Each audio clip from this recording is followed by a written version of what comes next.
Buenas tardes.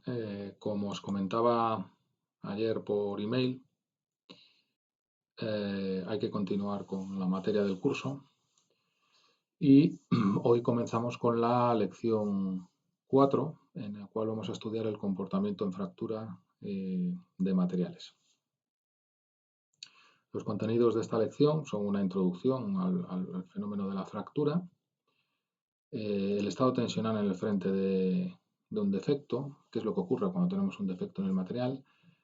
¿Cómo cambia el cálculo clásico frente al cálculo en fractura? Vamos a entender por cálculo clásico el que habéis visto en resistencia a materiales y el cálculo en fractura, el cálculo que hay que llevar a cabo cuando el material no está libre de defectos y hay fundamentalmente fisuras.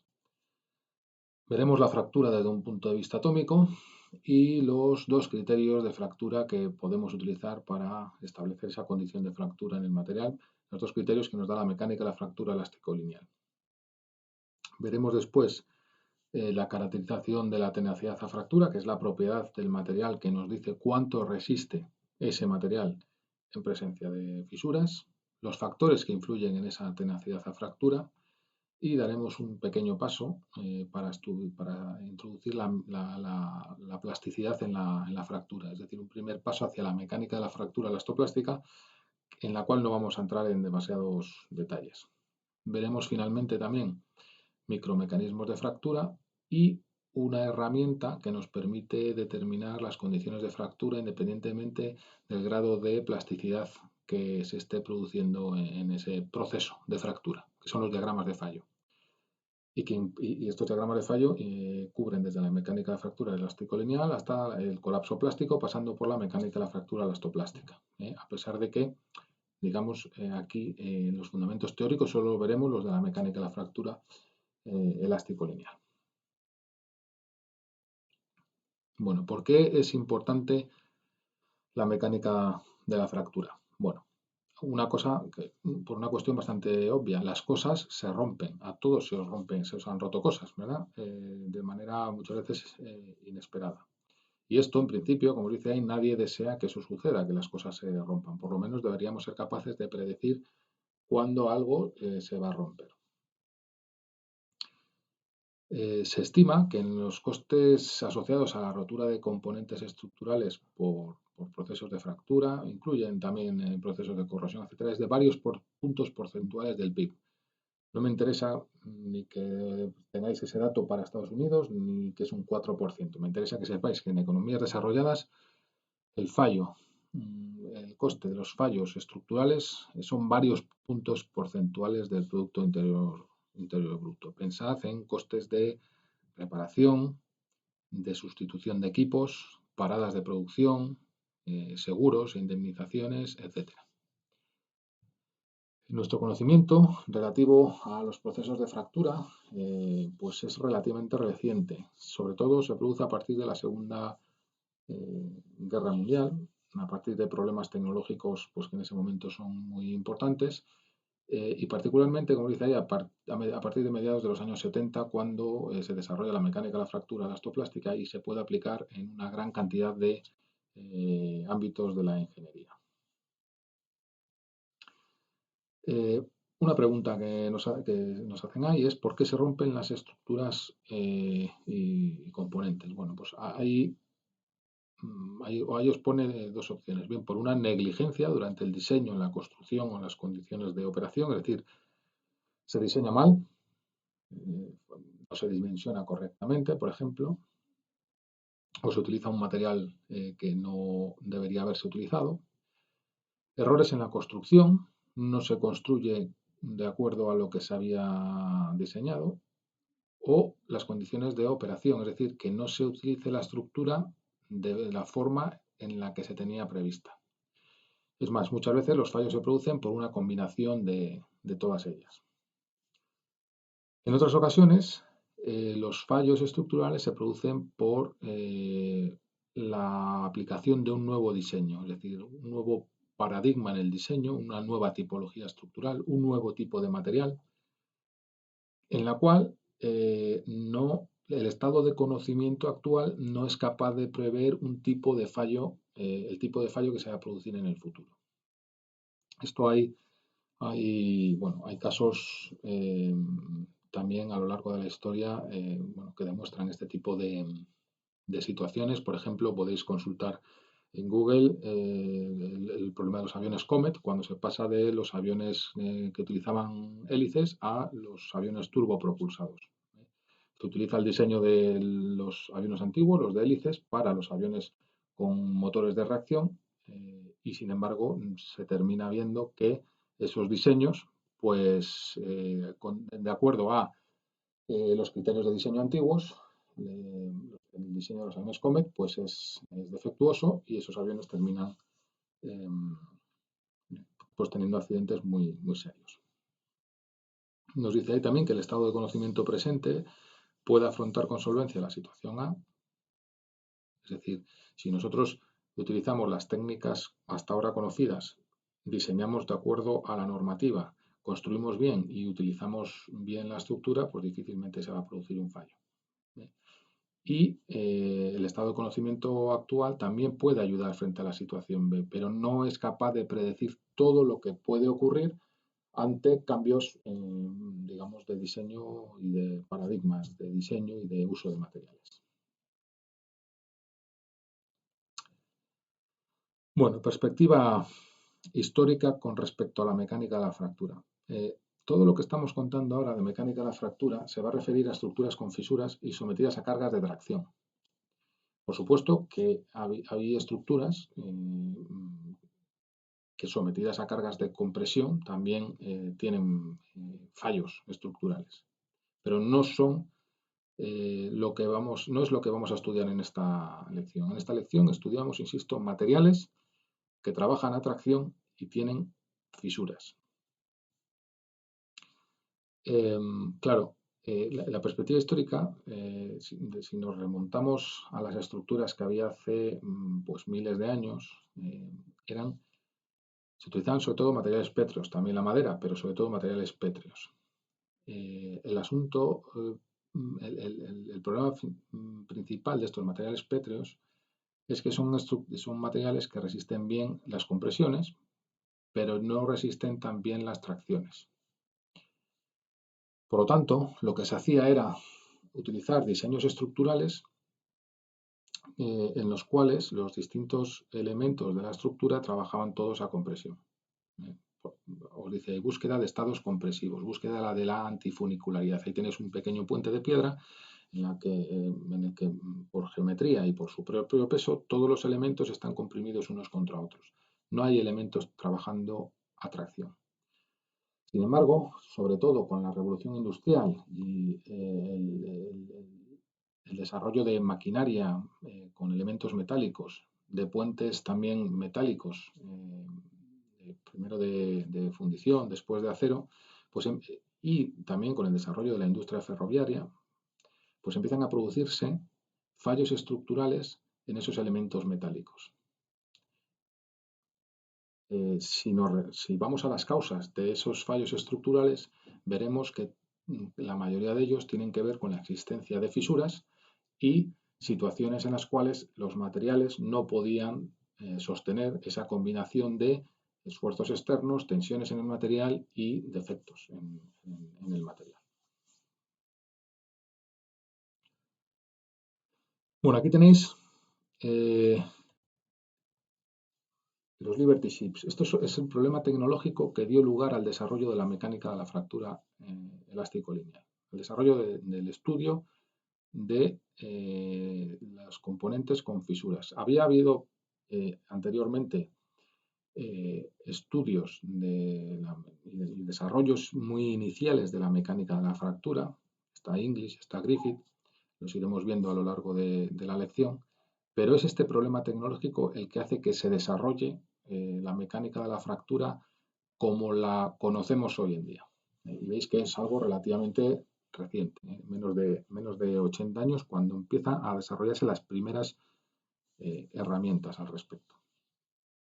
Bueno, el problema es el siguiente. Hay una gran demanda a principios de los años 40 de fabricación de buques en Estados Unidos para transportar mercancías a Europa. Ni siquiera no eran buques de guerra, eran de carga. y que los llamaban los barcos de la libertad. La presión era muy grande, se necesitaba construir muchísimos barcos de este tipo, miles, y la tecnología anterior, que era mediante roblonado, pues no permitía alcanzar las velocidades de construcción necesarias. Entonces se pasó a otra tecnología, que era la soldadura, probablemente con operarios no suficientemente formados, con materiales de no demasiada buena calidad y con una gran ignorancia sobre los efectos que tenía la soldadura en los materiales, como puede ser fragilización del material, cambios microestructurales e introducción de defectos. La cuestión es que se fabricaron muchos de estos barcos, pero una buena parte de ellos tuvieron problemas. Nos dice ahí, de 2.700 barcos que se construyeron, 400 experimentaron fracturas importantes de diversa índole, 90 de ellas muy serias, y 20 de ellos se partieron a la mitad, como el que veis en esta imagen. Y todo ello debido a una ligera modificación en el proceso de fabricación, es decir, se cambia el paradigma, en este caso, de fabricación. Se pasa de estructuras roblonadas a estructuras fisuradas. Sería el caso B del que hablábamos antes. Un cambio en la metodología de diseño, un cambio muy importante. ¿Qué es lo que ocurre? Las soldaduras eran soldaduras que generaban material frágil, con presencia de defectos. Y si uno tiene, como veremos a lo largo de la lección, material frágil y presencia de defectos, que además en los aceros estructurales se ve potenciado por temperaturas bajas, el material puede fragilizarse todavía más, pues el resultado final pues son roturas de este tipo. Insisto, este problema tecnológico lo coge el laboratorio de la Marina de Estados Unidos,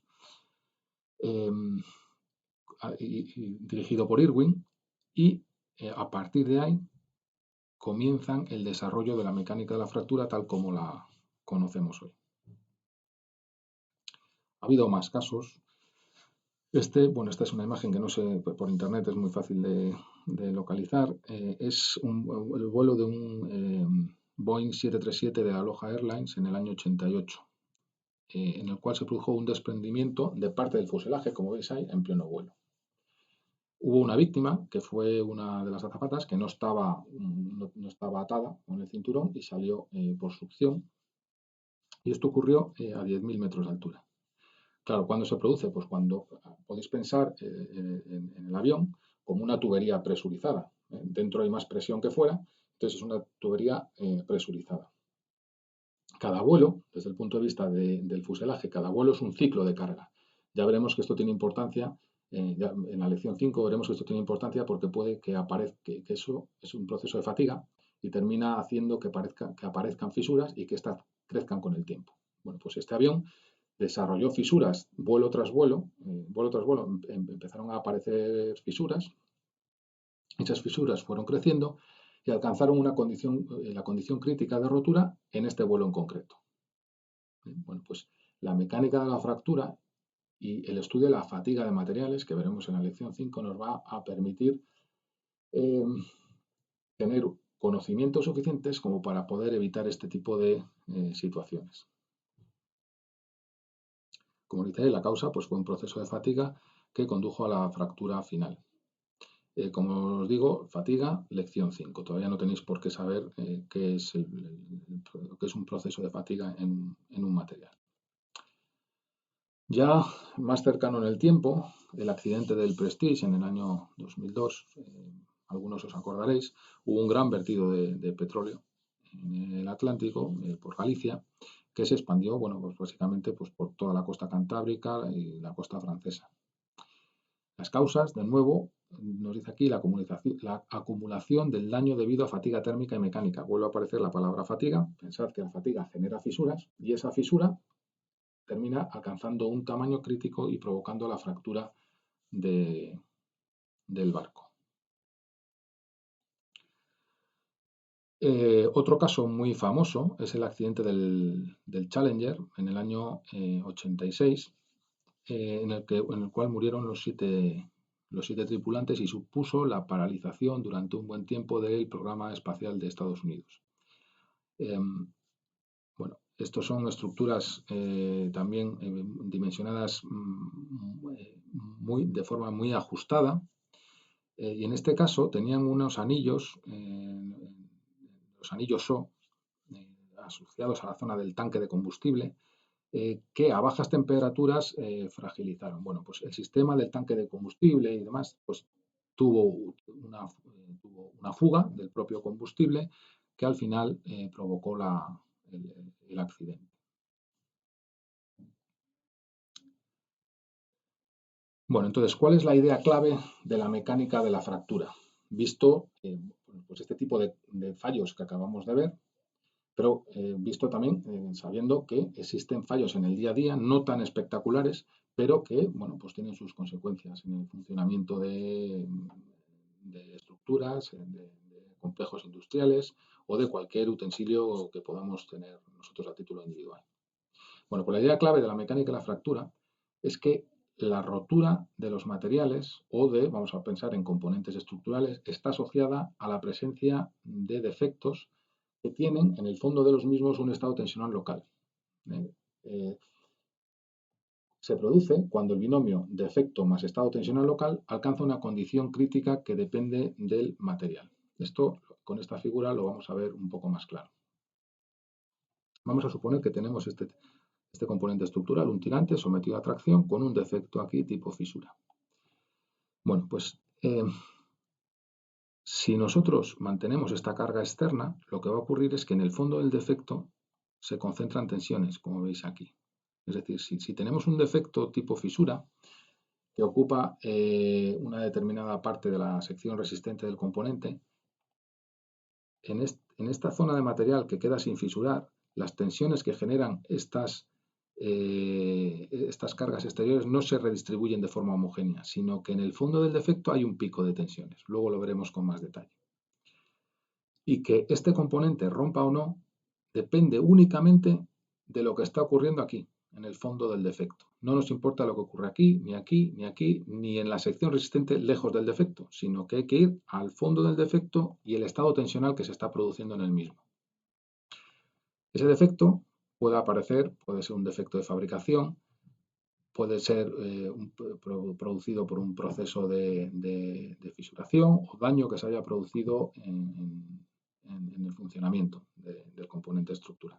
Bueno, el caso es que tenemos un defecto, una fisura en este caso, luego veremos la diferencia entre fisura y entalla.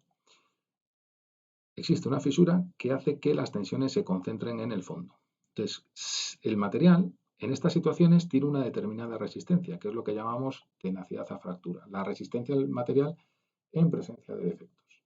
Cuando el estado tensional, el estado local del material aquí en el fondo del defecto, alcanza una condición que queda por encima de lo que ese material es capaz de resistir, dado por la mecánica de la fractura, pues se va a producir la fractura total del componente. Aquí tenéis una placa sometida a tracción con una fisura A. Siempre, en todo componente estructural, va a haber defectos, siempre. Lo que pasa que hasta ahora hemos supuesto que esos defectos son lo suficientemente pequeños como para que no afecten a la rotura del material. Si nosotros representamos el tamaño del defecto frente al tiempo y suponemos que los defectos, por el proceso que sea, insisto, fatiga, pero puede haber otro, corrosión bajo tensión, fluencia, si por el proceso que sea esa fisura crece en el tiempo, podemos representar también cómo evoluciona la tensión de rotura del componente frente al tiempo. Veremos que al principio la fisura puede crecer algo y la tensión de rotura no es sensible a ese crecimiento de fisura. La fisura es suficientemente pequeña como para que no afecte la resistencia, pero si esa fisura sigue creciendo en el tiempo, la tensión de rotura va a disminuir. ¿Qué es lo que ocurre? Las estructuras tienen una tensión de uso, esta de aquí, que es inferior en todo caso a la tensión de cálculo, porque mayoramos las cargas. Pero además hay hay un conservadurismo adicional. Por ejemplo, el debido a que suponemos que el material resiste menos de lo que realmente resiste. De tal manera que sí que tenemos cierto margen entre la tensión de uso y la tensión de rotura. Esto para el defecto inicial. Si el defecto crece con el tiempo, la tensión de rotura va a ir disminuyendo. Y va a llegar un momento en el que la tensión de rotura iguala a la de cálculo. Nos hemos comido ya gran parte de la seguridad, del margen de seguridad que teníamos frente al fallo. Afortunadamente, la de cálculo suele ser mayor que la de uso, si hemos hecho todo bien. Y tenemos todavía cierto margen adicional aquí. Si no somos capaces de detectar que hay una fisura y esa fisura sigue creciendo, pues nos moveremos por aquí y llegará un momento en el que la tensión de uso alcance la tensión de rotura. Y esta es la condición, esta condición que tenemos aquí, es la que vamos a ver en esta lección. Nos vamos a dar herramientas para determinar cuándo se produce esta circunstancia.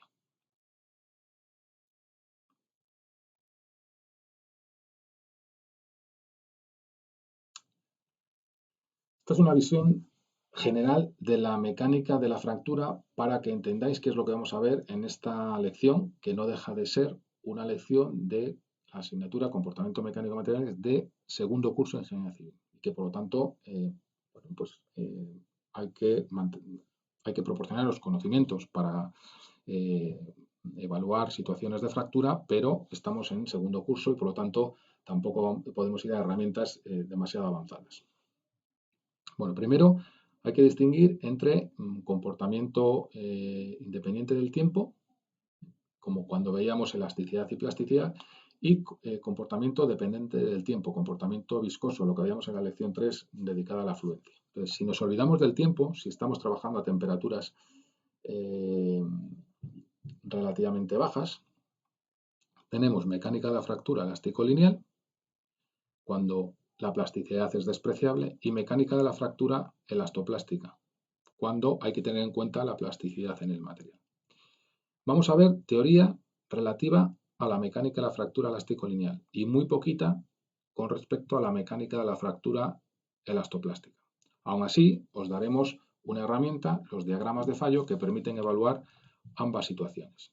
Y con respecto a la mecánica de la fractura dependiente del tiempo, pues no vamos a ver nada. Esto lo dejamos para asignaturas de máster o programas de doctorado. Es decir, nos vamos a quedar en este piso de aquí, mecánica de la fractura elástico-lineal, y veremos algo de mecánica de la fractura elastoplástica. Sabiendo que en la práctica las situaciones pueden ser de muy diverso tipo. Aquí tenéis una placa sometida a tracción con una fisura en el medio. Esto de aquí, todo esto está representando una misma fisura. Y lo que nos trata de mostrar esta imagen es que la respuesta del material frente a esas cargas externas y en presencia de ese defecto, pues puede ser muy variable, en función de la capacidad que tenga ese material de plastificar en el fondo de fisura. Tenemos en un extremo materiales que no son capaces de desarrollar una zona plástica aquí. Sabemos, os acabo de contar que en el fondo de la fisura, aquí se concentran las tensiones. Entonces, enseguida, el material va a tender a plastificar, si es que puede plastificar. Bueno, pues esta situación de la izquierda, el material no puede plastificar y por lo tanto va a romper de forma frágil y con cargas más bajas.